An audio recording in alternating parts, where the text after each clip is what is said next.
Good morning all of you. हमारे YouTube channel geography junction पे आपका हार्दिक स्वागत है। आज हम पर्यावरण भूगोल की श्रृंखला को आगे बढ़ाते हुए पर्यावरण भूगोल से संबंधित अपन बात कर रहे हैं कि पर्यावरण भूगोल का अर्थ क्या है, पर्यावरण भूगोल की परिभाषाएं क्या है या पर्यावरण भूगोल का विषय क्षेत्र क्या है। तो आज हम इस टॉपिक से बात करेंगे कि अर्थ, परिभाषाएं और उनके विषय क्षेत्र के बारे में अपन बात करने जा रहे हैं। तो सबसे पहले बात करते हैं कि जो पर्यावरण भूगोल है इसका जो वर्तमान परिप्रेक्ष्य के बाद पहले जो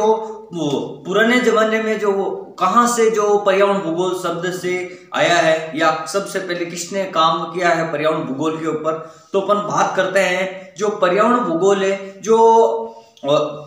प्रारंभ से ही जो पर्यावरण भूगोल अभी वर्तमान परिप्रेक्ष्य उससे पहले भी पर्यावरण भूगोल का कुछ साक्ष्य थे। जैसे पर्यावरण भूगोल से संबंधित पर्यावरण एक अलग विषय के रूप में पहले नहीं था और पर्यावरण का इतना ज्यादा महत्व नहीं था जितना वर्तमान में है। पर्यावरण भूगोल में अपन पढ़ते थे पहले कि जैविक अजैविक घटकों के बारे में, वर्तमान में अपन पढ़ते हैं इन सभी घटकों के मध्य अंतर संबंध। लेकिन जो पुराने जमाने में या प्राचीन काल में जो पर्यावरण का जो इतिहास रहा है वो कम विषय क्षेत्र था, उनका सीमित क्षेत्र था पर्यावरण का। और उनके बारे में जैसे अपन कहते हैं कि जो जर्मन भूगोलविद थे जिससे हमबोल्ट है, कार्ल रिटर है, रेडजेल है, कुमारी सैंपल है जो मेरी रेडजेल की शिष्या, उन सभी जो जर्मन भूगोलवेताओं ने इन पर्यावरण भूगोल के या पर्यावरण भूगोल के विषय को एक नई दिशा देने के का काम किया है या पर्यावरण भूगोल के विषय क्षेत्र में बहुत ज्यादा गहन अध्ययन किया है और पर्यावरण भूगोल विषय को एक नवीन परिप्रेक्ष्य में इनको प्रस्तुत किया है ताकि पर्यावरण का जो क्षेत्र है पर्यावरण भूगोल का वो एक व्यापक क्षेत्र के रूप में उभर कर आया है। और फिर उसके बाद में अपन अभी वर्तमान परिप्रेक्ष्य की बात करें तो पर्यावरण भूगोल से संबंधित जो है जो अपन के सविंदर सिंह है भूगोलवेता जो सविंदर सिंह, उन्होंने जब 1991 के समय अपने एक सामान्य भूगोल के रूप में या पर्यावरण भूगोल के रूप में एक पुस्तक का प्रकाशन किया और उस पुस्तक के माध्यम से पर्यावरण भूगोल को एक व्यापक रूप से पर्यावरण भूगोल का अब अध्ययन किया जाने लगा है। और जो यूजी और पीजी के स्तर पर भी अब एक पर्यावरण भूगोल का एक अलग से विषय के रूप में इनको शामिल किया गया है। यह है पर्यावरण भूगोल का थोड़ा सा इतिहास कि किन किन भूगोलवेताओं ने कहां से पर्यावरण भूगोल की शुरुआत हुई है और वर्तमान परिप्रेक्ष्य में अब पर्यावरण भूगोल का क्या महत्व है। तो आज हम बात करते हैं पर्यावरण भूगोल के अर्थ और परिभाषा और उनके विषय क्षेत्र। तो सबसे पहले बात करते हैं पर्यावरण भूगोल का अर्थ, यानी अपन डायरेक्ट अपन पर्यावरण की बात की जाए तो पर्यावरण परि प्लस आवरण दो शब्दों से मिलकर बना हुआ। पर्यावरण क्या है, अगर हिंदी की बात की जाए तो परि प्लस आवरण दो शब्दों से मिलकर बना हुआ। इसका अर्थ हमारे जो चारों ओर का जो वातावरण होता है इसी को अपन क्या कहते हैं, पर्यावरण कहते हैं। परि और परि का मतलब परि प्लस आवरण, हमारे जो चारों ओर का जो वातावरण है उन्हीं को अपन क्या कहते हैं, पर्यावरण। और अपन अंग्रेजी की बात की जाए तो जो एनवायरमेंट शब्द है जो ये एक फ्रेंच भाषा का शब्द है। ये जो एनवायरमेंट शब्द है ये एक फ्रेंच भाषा का शब्द है जिसको लिया गया एनवायरमेंट से। इसका अर्थ होता है घेरना। इसका अर्थ क्या होता है, ये एक एनवायरमेंट शब्द है जो एक फ्रेंच भाषा का शब्द है जो लिया गया है इस अंग्रेजी शब्द से एनवायरमेंट, और इसका अर्थ होता है घेरना, यानी जितना ये स्थान घेरेगा वही इसको अपन क्या कहते हैं, पर्यावरण कहते हैं। तो अपन सबसे पहले बात करते हैं कि सर्वप्रथम पर्यावरण भूगोल की जो शुरुआत है या पर्यावरण भूगोल की शब्दावली का जो प्रयोग किसने किया था, तो अपन सबसे पहले दो भूगोलवेता थे जिन्होंने पर्यावरण भूगोल का सर्वप्रथम प्रयास किया था, शब्दावली का प्रयोग किया था, वो थे 1973 में। सर्वप्रथम इसका पर्यावरण भूगोल शब्दावली का जो प्रारंभ हुआ या शब्दावली का प्रयोग किया 1973 में के हेविटोर एफ के हेयर नामक भूगोलवेताओं ने पर्यावरण भूगोल शब्दावली का सर्वप्रथम प्रयोग 1973 में किया गया। फिर अपन बात की जाए इनका एक शोध पत्र था, के हेविटोर एफ के हेयर का एक शोध पत्र था, उसका नाम था man and environment concept. Man and environment यानी मानव और पर्यावरण कंसेप्चुअल ये था। इन्होंने अपना एक शोध पत्र दिया था जिनमें इनमें पर्यावरण भूगोल की शब्दावली का सर्वप्रथम प्रयोग किया था। फिर अपन बात की जाए कि वर्तमान समय में जो पर्यावरण भूगोल है उसका मुख्य उद्देश्य क्या है कि मुख्य उद्देश्य है इनका कि जीव विज्ञान यानी जो प्राणी विज्ञान होता है, जीव जंतु वाला विज्ञान, जीव विज्ञानों के परिणामों और विचारों का समावेश है। अब अपन वर्तमान परिप्रेक्ष्य की बात की जाए तो वर्तमान में जीव विज्ञान जैसे पेड़ पौधे जंतु इन सभी को अब अपन पर्यावरण में शामिल करते हैं। पहले पर्यावरण में प्राचीन काल में भौतिक जगत को ही शामिल किया जाता था जो अजैविक घटक होते थे। अब वर्तमान में जैविक और अजैविक घटकों के मध्य अंतर संबंध को भी इनमें शामिल किया गया है। तो अपन बात करते हैं कि जो जीव विज्ञान के परिणामों एवं विचारों का समावेश है और भौगोलिक अध्ययनों में पारिस्थितिकी के नियमों को भी समावेश किया गया है। अब जो पर्यावरण भूगोल में ये जीव विज्ञान के अलावा यानी जैविक घटकों के अलावा जो पारिस्थितिकी तंत्र होता है उनके नियमों का भी समावेश किया गया। यानी पारिस्थितिक तंत्र क्या होता है, विषय क्षेत्र या पारिस्थितिकी का अर्थ वगैरह वर्णन, इन सबको पर्यावरण भूगोल में सम्मिलित किया गया है। अब जो पर्यावरण भूगोल है इसका महत्व और ज्यादा बढ़ गया है और पर्यावरण भूगोल का जो विषय क्षेत्र है वो व्यापक हो गया है। यानी पर्यावरण को अब अपन विस्तृत रूप से पढ़ेंगे यानी व्यापक क्षेत्र के रूप में पढ़ते हैं। अब पर्यावरण भूगोल एक अलग विषय के रूप में व्यापक क्षेत्र का विषय बन गया है यानी अनिवार्य विषय बन गया है। जैसे अपन बात करते हैं अब इसका महत्व और बढ़ गया है। अब अपन बात करते हैं 1991 में पर्यावरण भूगोल नामक पाठ्य एवं संदर्भ पुस्तक का प्रकाशन किया गया। मतलब एक किताब लिखी गई 1991 में पर्यावरण भूगोल नामक पाठ्य एवं संदर्भ पुस्तक का प्रकाशन किया गया जिससे पर्यावरण भूगोल को एक व्यापक रूप से मान्यता मिली। यानी इस पुस्तक के प्रकाशन के बाद में जो पर्यावरण भूगोल का जो महत्व है वो व्यापक रूप से हो गया है। यानी अब अपन इसको मोटे तौर पर पढ़ेंगे पर्यावरण भूगोल को, ये एक छोटा विषय नहीं है पर्यावरण भूगोल। अब अपन अगली बात करते हैं कि पर्यावरण भूगोल है जो सामान्य रूप से जीवित जीवों तथा प्राकृतिक पर्यावरण यानी जीवित जीव में जितने भी जीव जंतु होते हैं वो और प्राकृतिक पर्यावरण के मध्य एवं मुख्य रूप से प्रौद्योगिकी स्तर पर विकसित आर्थिक मानव और उनके प्राकृतिक पर्यावरण के मध्य अंतर संबंधों के स्थानिक गुणों का अध्ययन किया था। ये परिभाषा दी थी सविंदर सिंह ने 1991 में। यानी अब अपन परिभाषा की बात करते हैं, ये अपन ने पढ़ा वर्तमान परिप्रेक्ष्य से। अब अपन परिभाषा की बात करते हैं। जो सविंदर सिंह अपनी परिभाषा में क्या कहते हैं, यानी जो भूगोलविद हुए थे सविंदर सिंह, ये तो उन्होंने क्या कहा था कि जो पर्यावरण भूगोल है जो सामान्य रूप से एक जीवित जीव जंतुओं का भूगोल है, पहली बात। फिर उन्होंने कहा था कि प्राकृतिक पर्यावरण के मध्य प्राकृतिक पर्यावरण यानी जो नेचुरल रूप से पर्यावरण है उनके मध्य का जो संबंध होता है, जीव जंतु जैविक अजैविक जितने भी घटक होते हैं उनके मध्य की परस्पर क्रियाएं या जैविक घटकों के मध्य का जो संबंध एवं मुख्य रूप से प्रौद्योगिकी स्तर पर विकसित मानव यानी जो उद्योग धंधे प्रौद्योगिकी के क्षेत्र में या टेक्नोलॉजी के क्षेत्र में उनके में काम करने वाले श्रमिकों को आर्थिक मानव कहा गया है। फिर अपन बात करते हैं उनके प्राकृतिक पर्यावरण के मध्य अंतर संबंध। ये जितने भी आर्थिक मानव और प्राकृतिक पर्यावरण है इनके मध्य का जो अंतर संबंध है, यानी मानव अपने सुविधा के लिए प्राकृतिक संसाधनों का क्या करा, विदोहन करा या दोहन करा अधिक से अधिक, तो इनके मध्य का जो संबंध है उनके बारे में भी इसमें कहा गया। पर्यावरण के मध्य उनके मध्य में जितने भी अंतर संबंध है उनके बारे में बताया गया और उनके मध्य जो अंतर संबंधों को स्थानिक गुणों के आधार पर इन्होंने अध्ययन किया है, स्थानिक गुणों का भी उन्होंने अध्ययन किया। ये कहा था सविंदर सिंह ने अपनी परिभाषा में 1991 में। ये परिभाषा कब दी थी? 1991 में। फिर बात करते हैं एक सामान्य परिभाषा की कि पर्यावरण भूगोल मौलिक रूप से पर्यावरण का अध्ययन है। अपन पर्यावरण भूगोल में अपन कह सकते हैं मूल रूप से जो जो पर्यावरण भूगोल को अपन कह सकते हैं मूल रूप से पर्यावरण का जो हमारे चारों ओर का जो आवरण होता है उनका ही मूल रूप से मौलिक रूप से अध्ययन किया जाता है। और एक भूगोलवेता है सी पार्क, उन्होंने कहा था कि पर्यावरण भूगोलवेता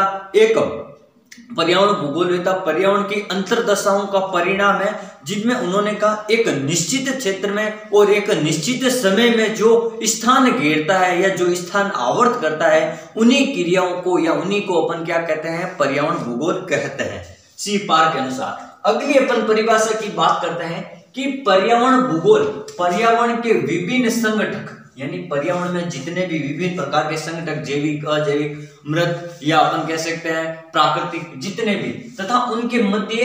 अंतर संबंध। एक तो उनके मध्य जो अंतर संबंध होता है मानव पौधों के बीच में, मानव पशुओं के बीच में, जैविक अजैविक घटकों के मध्य, जैसे अजैविक में अपन वायु, जल, पृथ्वी, स्थल,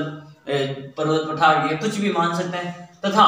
अंतर क्रियाओं का सामान्य रूप से, यानी उनके मध्य जो परस्पर जो क्रियाएं होती हैं उनका सामान्य रूप से अध्ययन, तथा मनुष्य एवं पर्यावरण के संगठकों के मध्य अंतर क्रिया। अब अपन बात करते हैं कि जैसे मनुष्य और जैसे पर्यावरण है उनके मध्य भी कुछ अंतर क्रियाएं होती है, जैसे मनुष्य और प्राकृतिक वातावरण, यानी प्राकृतिक रूप से वो पेड़ पौधे, जीव जंतु, मनुष्य अन्य अपन की क्रियाएं करता है उस वातावरण में रहकर, उन सभी अंतर क्रियाओं को इसमें अध्ययन किया जाता है पर्यावरण भूगोल में। उन सभी का अंतर क्रियाओं का जो क्रमबद्ध अध्ययन किया जाता है उसी को अपन क्या कहते हैं, पर्यावरण भूगोल। एक अगली परिभाषा अपन बात करते हैं पर्यावरण भूगोल पारिस्थितिकी तंत्र के विभिन्न संगठक। अब पारिस्थितिकी तंत्र के संगठक कौन आते हैं, जैविक अजैविक घटक आते हैं, या उनके मध्य की जो अंतःक्रिया उनका अध्ययन किया जाता है। विभिन्न संगठकों की विशेषताओं, यानी जैविक अजैविक घटकों की जो विशेषता होती है उनका, जैविक घटक में अपन मान सकते हैं जो जीव जंतु, पेड़ पौधे, मानव समुदाय, और अजैविक घटक में जल, वायु, पृथ्वी, ये सारे स्थल भाग वगैरह। अब ऊर्जा के द्वारा इनकी विशेषता हो गई, फिर ऊर्जा के निवेश द्वारा पारिस्थितिक तंत्र की क्रियाशीलता, यानी सौर ऊर्जा है या अपन कह सकते हैं पवन ऊर्जा है, उष्म ऊर्जा है, इनके द्वारा जो भी पारिस्थितिक तंत्र की क्रियाशीलता या विभिन्न संगठनों को जोड़ने वाली भौतिक, रासायनिक तथा जैविक प्रक्रियाओं का, यानी भौतिक प्रक्रिया यानी अपन स्थल भाग, जल भाग, इनके द्वारा जो क्रिया होती है, या रासायनिक क्रिया जैसे कार्बन चक्र ही है, जितने भी रासायनिक तत्व वगैरह होते हैं पर्यावरण में उनके मध्य की क्रिया, या जैविक क्रिया जो जीव जंतुओं द्वारा या मनुष्य द्वारा जो क्रिया होती है, या विभिन्न संगठनों के मध्य आपसी अंतर संबंधों या अंतर क्रियाओं का अध्ययन ही पर्यावरण अध्ययन कहलाता है, या पर्यावरण भूगोल में अपन इनका अध्ययन करते हैं। कुल मिलाकर अपन नॉर्मली वे में या सामान्य रूप से अपन ये कह सकते हैं पर्यावरण भूगोल की जो शाखा है उसमें अपन जैविक और अजैविक घटकों के मध्य तथा पारिस्थितिक तंत्र में पाए जाने वाले जितने भी अन्य संगठक हैं उनके मध्य अंतर क्रियाओं या अंतर संबंधों का अपन क्या करते हैं, अध्ययन करते हैं पर्यावरण भूगोल की शाखा में। अब अपन बात करते हैं अगला कि पर्यावरण भूगोल के विषय क्षेत्र, यानी पर्यावरण भूगोल के कुछ विषय क्षेत्र है। जैसे अपन बात करते हैं एकक विषय क्षेत्र की, सबसे पहले अपन कहते हैं पर्यावरण भूगोल का जो विषय क्षेत्र है वो अब व्यापक रूप से, यानी पर्यावरण भूगोल को अपन व्यापक रूप से अध्ययन करते हैं। पर्यावरण भूगोल में अब अपन पूरे स्थल मंडल का, वायुमंडल का,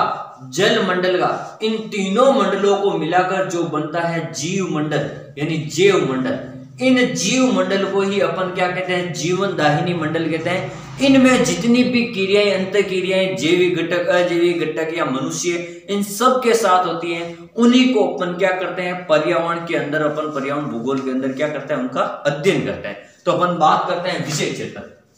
यानी ये स्थल भाग, जल भाग तथा वायु की जो मोटी परत है पृथ्वी के ऊपर पाई जाती है, यानी इन तीनों का जो संगठक है वो जो सभी जीवों व वनस्पति व मानव का पोषण करती है। यानी जो वायुमंडल अपन ये कह सकते हैं, जो पृथ्वी का जो ये पर्यावरण है, इनमें जो स्थल मंडल है, जल मंडल है, वायुमंडल, इन तीनों को मिलाकर जो क्रियाएं होती हैं जिससे मानव और पेड़ पौधे और जीव जंतुओं का पोषण होता है, उन्हीं मोटी परत को अपन क्या कहते हैं, जैव मंडल या जीव मंडल कहते हैं, जहां पर जीवों का रहन सहन, पालन पोषण या उनके लिए जैसा वातावरण वैसी प्रक्रिया होती है, उनके मध्य जो अंतर संबंध पाया जाता है उन्हीं को अपन क्या कहते हैं, विषय क्षेत्र में शामिल करते हैं। और इसी को अपन क्या कहते हैं, जहां पर जीवों और मानव का पालन पोषण होता है, उसको अपन, इस मंडल को अपन कहते हैं जीव मंडल, या अपन कहते हैं जीवनदायिनी मंडल भी इसको कहते हैं, जीवनदायिनी मंडल। अब अपन इनके जो पर्यावरण भूगोल के विषय क्षेत्र है उनको अलग अलग रूपों में किस प्रकार से अपन पढ़ते हैं। सबसे पहले बात करते हैं कि जो ये पर्यावरण भूगोल है, इसके जो मुख्य रूप से विषय क्षेत्र है उनको अपन 9 भागों के रूप में, अलग अलग भागों के रूप में अपन इनको पढ़ते हैं, यानी 9 भागों के रूप में अपन इनको पढ़ते हैं। तो सबसे पहले अपन बात करते हैं, जैसे 1 नंबर यहां से शुरुआत की जाए, ये 1 नंबर यानी पर्यावरण अवनयन एवं प्रदूषण। अपन इसके पर्यावरण की इस शाखा के अंदर जितना भी पर्यावरण प्रदूषण हो रहा, पर्यावरण का जो ह्रास हो रहा है, जल प्रदूषण, वायु प्रदूषण, भूमि प्रदूषण, मृदा प्रदूषण, ध्वनि प्रदूषण, इन सभी प्रदूषण के बारे में या पर्यावरण का जो ह्रास हो रहा है उनके बारे में अपन इनमें अध्ययन करते हैं। फिर अपन बात करते हैं दूसरा यहां से कि पर्यावरण भूगोल के अंदर जो प्रकोप वगैरह, आपदा वगैरह आती है, जैसे भूकंप आ गया, ज्वालामुखी आ गई, बाढ़ आ गया, अकाल पड़ गया, उन सभी प्राकृतिक आपदाओं के बारे में अपन इस शाखा में पढ़ते हैं। फिर अपन 3 नंबर में पढ़ते हैं भूमंडलीय समस्या एवं तापवर्दी, यानी इनमें जितने भी पृथ्वी पर जो तापवर्दी के कारण है, जैसे अपन कह सकते हैं ग्लोबल वार्मिंग है, ग्रीन हाउस प्रभाव है, ओजोन परत के कारण, शरण के कारण जो तापवर्दी हो रही है, या अपन कह सकते हैं अम्लीय वर्षा के कारण जो परिवर्तन हो रहा है, ये सभी आएंगे भूमंडलीय समस्या या तापवर्दी के कारण जो परिवर्तन हो रहे हैं, वो पर्यावरण भूगोल की इस शाखा के अंदर पढ़ते हैं। फिर अपन 4 नंबर पे पढ़ते हैं मनुष्य एवं पर्यावरण प्रक्रम, यानी जो मनुष्य के साथ इस पर्यावरण में जो भी कार्य या जो अंतर्क्रियाएं होती है उन सभी का अध्ययन अपन इसमें करते हैं मनुष्य एवं पर्यावरण प्रक्रम के अंदर 4 नंबर। फिर बात करते हैं 5 नंबर। 5 नंबर में स्थानिक पारिस्थितिकी परिवर्तन, यानी जो पारिस्थितिकी तंत्र है इनके साथ जो मानव की जो क्रियाएं होती हैं या जो पारिस्थितिकी तंत्र में जो परिवर्तन होते हैं पर्यावरण प्रदूषण या ह्रास के कारण, तो उनके कारण जो जितने भी अपन पढ़ते हैं विषय क्षेत्र, उनको अपन व्यापक रूप से इसमें पढ़ते हैं विज्ञान पर्यावरण भूगोल के इस विषय क्षेत्र में। फिर बात करते हैं कालिक पारिस्थितिकी परिवर्तन, यानी कालिक यानी समय के साथ जो पारिस्थितिकी में जो परिवर्तन हो रहे हैं उनकी जो शाखा के बारे में या उनके विषय क्षेत्र के बारे में जब अपन अध्ययन करते हैं तो वो अपन इस 6 नंबर की शाखा में अध्ययन करते हैं, 6 नंबर। फिर बात करते हैं अगले 7 नंबर, ये पारिस्थितिकी तंत्र की क्रियाशीलता, ये हो गया आपका 7 नंबर विषय क्षेत्र। इस पर्यावरण भूगोल के इस विषय क्षेत्र में अपन बात करते हैं पारिस्थितिक तंत्र की क्रियाशीलता, पारिस्थितिक तंत्र कितना क्रियाशील है, या पारिस्थितिक तंत्र के बारे में क्या अलग समस्या है, या पारिस्थितिक तंत्र के बारे में और कुछ विषय क्षेत्र को व्यापक रूप से पढ़ने के लिए अपन पर्यावरण भूगोल के पारिस्थितिक तंत्र की क्रियाशीलता के बारे में 7 नंबर विषय क्षेत्र में पढ़ते हैं। फिर अपन बात करते हैं 8 नंबर, जैसे ये हो गया यानी भू पारिस्थितिक तंत्र, भू यानी पृथ्वी और पारिस्थितिकी तंत्र यानी पृथ्वी और पारिस्थितिक तंत्र के मध्य जो भी क्रियाएं हो रही है या जो विस्तृत विषय क्षेत्र है या व्यापक क्षेत्र है या इनके प्रबंधन का काम है, ये सभी जो भू पारिस्थितिकी तंत्र है उनके बारे में पढ़ने का काम अपन करते हैं 8वें नंबर पर। फिर अपन बात करते हैं 9 नंबर। 9 नंबर आता है पर्यावरण प्रबंधन, यानी पर्यावरण भूगोल के जो विषय क्षेत्र है उनका प्रबंधन किस प्रकार से किया जाना चाहिए, या पर्यावरण प्रबंधन पर्यावरण भूगोल के अंदर प्राकृतिक संसाधनों का जो किस प्रकार से अपन को संसाधनों को सुरक्षित रखने के लिए प्रबंधन करना चाहिए, या पर्यावरण भूगोल की शाखाओं को किस प्रकार से आगे बढ़ाना चाहिए, उनके लाभ हानि या उनके ह्रास को बारे में अपन को पर्यावरण प्रबंधन के बारे में या उनको बताना चाहिए ताकि उनका प्रबंधन अच्छे से हो। इस प्रकार से अपन पढ़ सकते हैं कि ये होती हैं जो पर्यावरण भूगोल के विषय क्षेत्र में पर्यावरण भूगोल की 9 शाखाओं के बारे में आज हमने अध्ययन किया, और पर्यावरण भूगोल की कुछ वर्तमान परिप्रेक्ष्य की जो भूमिका है या जो प्राचीन भूमिका उनके बारे में मैंने मौखिक रूप से आपको बताया, और जो पर्यावरण भूगोल से सविंदर सिंह है, सी पार्क है या अन्य 2-3 परिभाषा हैं उनके माध्यम से मैंने आज आपको पर्यावरण भूगोल की परिभाषा, अर्थ और पर्यावरण भूगोल के विषय क्षेत्र के बारे में विस्तृत अध्ययन किया। आप हमारे इस YouTube चैनल यानी ऑनलाइन प्लेटफॉर्म YouTube के यानी ज्योग्राफी जंक्शन पे आपका हार्दिक स्वागत है। आप हमारे इस चैनल को अधिक से अधिक लाइक, सब्सक्राइब और शेयर जरूर करें ताकि हम आगे आने वाले वीडियो को और बेहतर बना सकें। Thank you.